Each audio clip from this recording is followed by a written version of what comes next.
Hello friend, সাজবাতি ব্লগে তোমাদেরকে স্বাগত জানাই। তো আশা করি তোমরা সবাই ভালো আছো। তো আমিও কিন্তু ভালো আছি। সবাই বলে সংসার নাকি সুখে হয় রমণীর গুণে। তো রমণীর গুণে যে সংসার সুখে হয়, সকালবেলা থেকে দেখো ঘুম থেকে উঠেই কিন্তু আমাদের ইঞ্জিন স্টার্ট। পুরো আমাদের শরীরটা হচ্ছে একটা মেশিনের মতন। সকালবেলা তুমি চাটা খেয়ে নিয়ে একদম রেস্ট একটুখানি নিয়ে টিফিন করো, তারপরে আবার শুরু হয়ে যাও দুপুরের রান্নাবান্নার জন্য। তো দেখো আমিও কিন্তু চলে এসেছি দুপুরবেলা রান্নাবান্না করার জন্য। দাদা আবার খেয়ে দিয়ে যাবে অফিসে।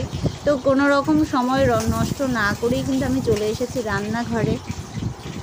আমার রান্না হচ্ছে, তো আজকে কিন্তু মোটামুটি রান্নাবান্না ভালোই আছে, একেবারেও কম নেই। তো আমি সেটাই তাড়াহুড়ো করে করার চেষ্টা করছি, কারণ আমার আবার মেয়ে যদি শুরু করে বায়না, তখন আরও ঝামেলা। তখন ওকে নিয়ে কাজ করা আমার পক্ষে আরোই কষ্ট হয়ে যাবে। তো তাড়াহুড়ো করে আমি তাই করছি। মেয়ে আসার আগে আগে মেয়ে বাইরে ওদিকে ঘোরাঘুরি করছে দাদার সঙ্গে। তো আমি এখানে চলে এসেছি রান্নাঘরে। মার শরীরটা একটু খারাপ, আর দিদিভাই গেছে কিন্তু পুজো দিতে। তো আমরা দেখো সবাই কিন্তু আলাদা আলাদা ডিপার্টমেন্ট নিয়ে কাজ করছি। সবাই সবার মতন কাজ করছি। সবাই মিলে কাজ করলে কিন্তু আমাদের সব কাজই তাড়াতাড়ি হয়ে যাবে। আমার ভাতও নামানো হয়ে গেছে, আর দেখো এখানে কড়াই বসানো রয়েছে। কড়াইয়ের মধ্যে আমি সব কিছুকে আগে ভালো করে ভেজে নেব।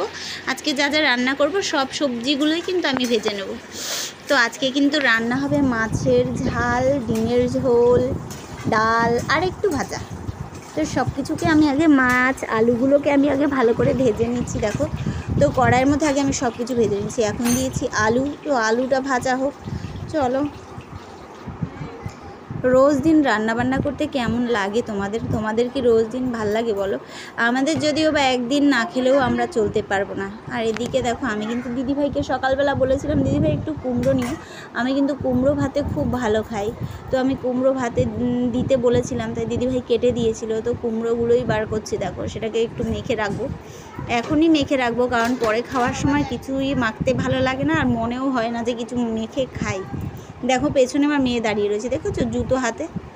এদিকে ডিমটা বসিয়ে দিয়েছিলাম, তো ডিমটাও কিন্তু দেখো সেদ্ধ হয়ে গেছে। তাড়াতাড়ি করে ডিমটা নামিয়ে নিই। আজ কিন্তু ডিমের ঝোল রান্না হবে। রাত্রিবেলা দিদিভাইয়ের ভাই আর ভাইয়ের বউয়ের আসার কথা আছে। তো আসবে কি না এখনও শিওরভাবে ওরা বলেনি, কিন্তু আমি রান্নাটা করে রাখি। এগুলো আমাদেরই রান্না, ওদের জন্য কিছুই নয়। ওরা আসলে তারপর তখন ঠিক হবে যে কি রান্না হবে। এদিকে দেখো আমি কিন্তু মাছগুলোও ভেজে নিচ্ছি, আলুটা নামিয়ে নিয়েছি। তাড়াহুড়োই করছি একটু বলতে পারো। মাছগুলো খুব গায়ে ফুটে আসছিল, তার জন্য আবার ঢাকনাটা সামনে ধরে রেখেছি, কারণ তেল ছিটে আসলে তো খুবই জ্বালা করে। সেটা জানো তোমরা সবাই, যারা যারা রান্না করো আশা করি। তো রোজ দিন রান্না বান্নার একটা খেলাঘর চলে। দেখো আমাদের মেশিনের মতন, কিন্তু তোমার শরীর ঠিক থাকুক আর না থাকুক, রোজ কিন্তু রান্নাটা করতেই হবে। তো সেটা কিন্তু আমি কিন্তু খুব ভালোবেসেই করি, কারণ কোনো কাজ ভালোবেসে না যদি করো তাহলে ওটা অনেক কষ্ট মনে হয়। তাই রান্নাবান্নাই হোক আর যাই হোক, আমি কিন্তু সব কিছুই ভালোবেসে করি। এই দেখো না, ভিডিওটা বানানো, এটাও কিন্তু আমার খুব ভালো লাগে। তোমাদের সঙ্গে এখন কথা না বলতে পারলে মনে হয়, যদি আমি মাঝখানে কদিন ভিডিও ছাড়তে পারিনি, মনে হচ্ছিল যেন আমার জীবন থেকে কোনো একটা কিছু মিস হয়ে যাচ্ছে, কিছু একটা বাদ হয়ে যাচ্ছে। দুদিন খুব কষ্ট করেই কাটিয়েছি, মানে ভিডিও ছাড়তে পারিনি, খুব খারাপই লেগেছে। কিন্তু এখন দেখো একটা দিনও মিস করতে চাই না। আমি কিন্তু ডিমগুলো ছাড়িয়ে নিচ্ছি। আমি জানলা দিয়ে দেখছি আমার মেয়ে বাইরে রয়েছে। ও যদি এসে দেখে আমাকে ডিম ছাড়াতে, এক্ষুনি বলবে যে মা দাও, আমি ডিম ছাড়াবো। আমার মেয়ের বয়স কিন্তু সবে 2 বছর, কিন্তু ও ভালোই ডিম ছাড়াতে পারে। তো আমি ডিমগুলো ছাড়িয়ে নিচ্ছি, ছেড়ে কিন্তু ডিমগুলো ভেজে নেব কড়াইয়ের মধ্যে দিয়ে। আমি শুধু ওকে ফলো করছি, ও আসছে কি না। ও আসলেই এক্ষুনি বলবে আমাকে যে মা দাও, আমি ছাড়াবো। ও তো অত কিছু বোঝে না বলো, ও তো এখনও ছোট। ওই দেখো আমি উঁকি মেরে মেরে দেখছি ও আসছে কি না। তো আমার দেখো ডিম ছাড়ানো হয়ে গেছে। তার মধ্যেই কিন্তু দেখো আমি ডিমগুলোকে এরকম করে একটু একটু করে কেটে নিচ্ছি। যদি না কাটো অনেক সময় ডিমগুলো তেলের মধ্যে দিলে কিন্তু ফেটে আসে, আর সেটা কিন্তু তোমার চোখে মুখে গিয়ে পুড়ে যাওয়ার অনেকটা ভয় থাকে। তো সেই কারণে এটাকে আমি একটু করে কেটে নিচ্ছি। প্রত্যেকটা ডিমগুলোকেই কেটে নেবে, তোমরাও নিও, কারণ নতুবা তেলের মধ্যে দিলে অনেক সময় ডিমটা ফেটে যায়, আর ফেটে গিয়ে চোখে টোখে কিন্তু যেতে পারে, অনেক একটা দুর্ঘটনা ঘটে যেতে পারে। তো সাবধানতা অবলম্বন করে চলাই তো বেটার, কিন্তু তবুও দুর্ঘটনার কথা তো বলা যায় না যে কখন কিভাবে আসে, তাই আমরা যতটা পারি সাবধানভাবেই চলার চেষ্টা করি। আমার ডিমগুলোও কিন্তু ভাজা হয়ে গেছে।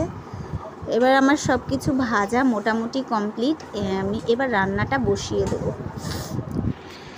দেখেছো আমার মেয়ে এসে গেছে, ওই দেখো পেছনে, ও শুধু ঘোরাঘুরি করছে। ও রান্না করতে গেলেই খুব বিরক্ত করে, শুধু ওকে কোলে নিতে হবে। ওর কেউ রান্না, যে কেউ রান্না করুক না কেন, সেটা আমিই করি কি মাই করুক আর দিদিভাই করুক, কেউ রান্না করলেই কিন্তু ও তার কোলে গিয়ে ওঠে। সেটা চা করো বা রান্না করো বা ডাল করো, ও ভাবছে গ্যাসে কিছু আছে মানেই ওটা রান্না হচ্ছে আর ওটা দেখবে। দেখো আমি এখানে পেঁয়াজ, একটুখানি জিরে ফোড়ন দিয়ে পেঁয়াজটা দিয়ে আমি কিন্তু ডিমটা বসিয়ে দিচ্ছি এই পাশে। তো ডিম পেঁয়াজগুলো ভাজা হতে তো একটু সময় লাগবে। এরা কিন্তু একটু মশলাটা বেশি খায় না, কম খায় মশলাটা, তার জন্য বেশি মশলা করার প্রয়োজন হয় না। আর এরা রসুনও খায় না, রসুনও খুব কম খায়। তাই আমি কিন্তু তোমাদেরকে বলেছি এরা কিন্তু এদেশীয়, আর আমি কিন্তু বাঙাল। তো আমাদের রান্নাবান্না আর এদের রান্নাবান্না খুবই আলাদা। আমরা কিন্তু একটু মিষ্টিটা কম খাই সব কিছুতে, আর এরা কিন্তু সব কিছুতে মিষ্টিটা বেশি খায়। একটা কড়াই বসানো ছিল, তো ভাবলাম অনেক দেরি হয়ে যাবে, রান্না অনেকগুলোই আছে, তো তাড়াতাড়ি করে আমি আরেকটা কড়াইও কিন্তু বসিয়ে দিয়েছি। দেখো দুপাশে দুটো কড়াই রয়েছে। এক পাশে কিন্তু আমি ডিমের জন্য পেঁয়াজটা বসিয়ে দিয়েছি, আরেক পাশে একটা কড়াই বসিয়েছি যে আমি মাছটা বসাবো, এর জন্যই কিন্তু দেখো আরেক পাশে একটা কড়াই আমি গরম হওয়ার জন্য ওটা দিয়েছি। আর মিক্সিতে আমি মশলাটাও করে নিয়েছি। দেখো কোলে ওঠার জন্য বায়না করছে, তো আমি দেখিনি দেখো মশলাটা হয়েছে কি না। মশলাটা কিন্তু হয়নি, আর একটু হবে, তো আমি ওয়েট করব মশলাটার জন্য। দেখো ওদিকে কড়াইটাও কিন্তু বসানো হয়ে গেছে, তাড়াহুড়ো করছি, দাদা খাবে, খেয়ে অফিস যাবে। তো ওই পাশে দেখো মাছের মশলাটাও দেওয়া হয়ে গেছে। তোমরা কেমন করে রান্না করো আমাকে কিন্তু অবশ্যই কমেন্ট করে জানিও। আর যদি আমার ভিডিওগুলো কিন্তু তোমাদের ভালো লাগে তাহলে আমার ভিডিওগুলোকে লাইক করো, আর আমার চ্যানেলটাকে কিন্তু সাবস্ক্রাইব করো। যদি কোনো ভুল ত্রুটি করে থাকি তাহলে অবশ্যই দিদিভাই মনে করে, কিন্তু তোমরা কিছু মনে করো না প্লিজ। নতুন নতুন ভিডিও করছি, আশা করি তোমরা বুঝতেই পারবে। সবাই একরকম হয় না, তোমাদের সবার বলার ধরনটাও তো এক নয়। তাই যদি আমার কোনো ভুল হয়ে থাকে তাহলে আশা করি তোমরা দিদিভাই মনে করে সেটাকে কিছু মনে করবে না। দেখো আমার মেয়ে কিন্তু কোলে উঠে পড়েছে, তো ওকে নিয়েই আমাকে করতে হচ্ছে। এইদিকে দেখো আমি কুমড়ো ভাতেটাও কিন্তু মেখে নিয়েছি, মাখা হয়ে গেছে। কুমড়ো ভাতেটাও রেডি করে রাখলাম, কারণ দাদা যাবে, একটু দাদাকেও দেবো। আমি কিন্তু কুমড়ো ভাতে খুবই ভালো খাই। তোমরা কে কে কুমড়ো ভাতে ভালো খাও আমাকে কিন্তু অবশ্যই কমেন্ট করে জানিও। দেখো আমি ডিমের মধ্যে কিন্তু জলটা দিয়ে দিয়েছি, নুন টুন পরিমাণ মতন করে দিয়ে দিয়েছি। একটু ঝোলই করেছি, কারণ রাত্রিবেলা এই বেলায় আমাদের এটা খাওয়া হয়ে যাবে, এই বেলার জন্যই রান্না হচ্ছে, আবার রাতের বেলার জন্য আবার রান্না হবে। তোমরা কি 3 বারই রান্না করো? তাহলে কিন্তু আমাকে অবশ্যই কমেন্ট করে জানিও। আমাদের কিন্তু 3 বেলায় রান্না হয়। এটা কিন্তু দুপুরবেলা রান্না হচ্ছে, সকালবেলায় টিফিন করে কিন্তু আমাদের একবার খাওয়া দাওয়া হয়ে গেছে, আর এটা কিন্তু আমাদের দুপুরবেলা রান্না। তো দেখো আমার মেয়ে কোলে উঠে রয়েছে, কি করব, ওকে নিয়ে তো আর এক্সট্রা কোনো কাজ করা যায় না, শুধু ওইটুকুই যেটুকু করতে পারছি সেটাই করছি, বাদ বাকি কাজগুলো কিন্তু আর করা যাচ্ছে না। আর তাই ও যখনই একটু এদিক ওদিক যায় আমি কিন্তু তাড়াহুড়ো করে যতটুকু পারি কাজ গুছিয়ে নেওয়ার চেষ্টা করি, কিন্তু ও কোলে থাকলে এক হাতে কাজ করা খুবই কষ্টকর, সেটা তোমরা বুঝতেই পারো আশা করি। তো দেখো ওটাতেও কিন্তু আমার অলরেডি জল দেওয়া হয়ে যাচ্ছে, আমি জল দিয়ে ওটা আলুগুলো সেদ্ধ করার জন্য রেখে দিলাম। আজকে একটু ডালও করব, আবার এরপর একটু ভাজাও করতে হবে, তাই ওটা নামানো হয়ে গেলে দেখো আমার ডিমটা ফুটছে। ডিমটা কেমন হয়েছে বলো তো, দেখে কেমন লাগছে? দেখো মাছটাও হয়ে এসেছে, দুটোই কিন্তু হয়ে এসেছে আমার।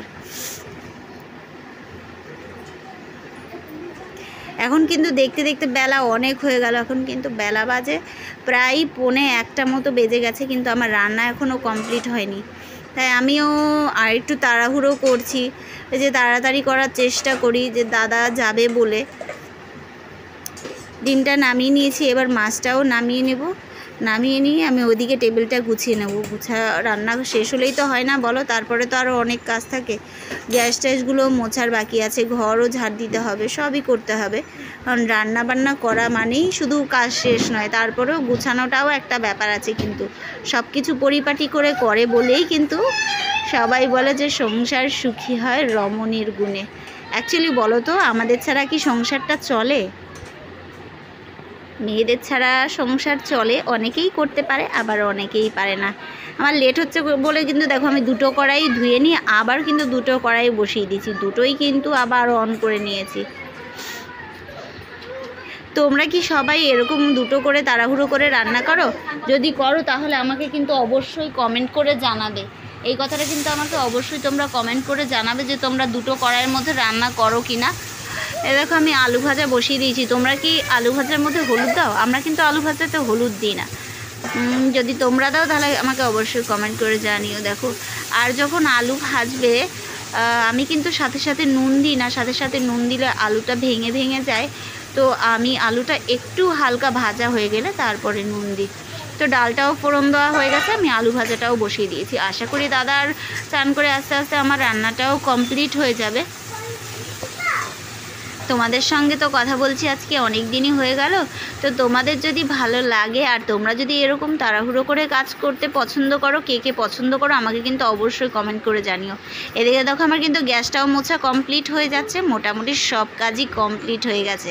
আজকে একটু তাড়াতাড়ি করছি এই কারণে যে পরে একটু বসে থাকবো, একদমই ভালো লাগছে না। আর মনে হচ্ছে একটু বসে থাকি, শুয়ে থাকি, আর যেন কিছু ভালো লাগে না, কোথাও ঘুরতে চলে যাই। কেমন একটা ব্যাপার, তাই না বলো? এই যে রান্না বান্না, অ্যাকচুয়ালি আমিও কিন্তু আগে একটা কাজ করতাম, কিন্তু আমার মেয়ে হওয়ার পরে কাজটা ছেড়ে দিতে হয়েছে। রিসেন্ট করে আমার ওই জায়গাটার কথা কিন্তু খুব মনে পড়ে। এই দেখো আমার টেবিলে সব অগোছালো হয়ে রয়েছে, ভাত হয়ে গেছে, ডাল হয়ে গেছে, এ দেখো একটু মোচা, কুমড়ো ভাতে, এদিকে মাছের একটু ঝাল, ডিমের ঝোল, সবই কিন্তু কমপ্লিট। মোটামুটি সব রান্না কমপ্লিট হয়ে গেছে। রান্নাগুলো কেমন হয়ে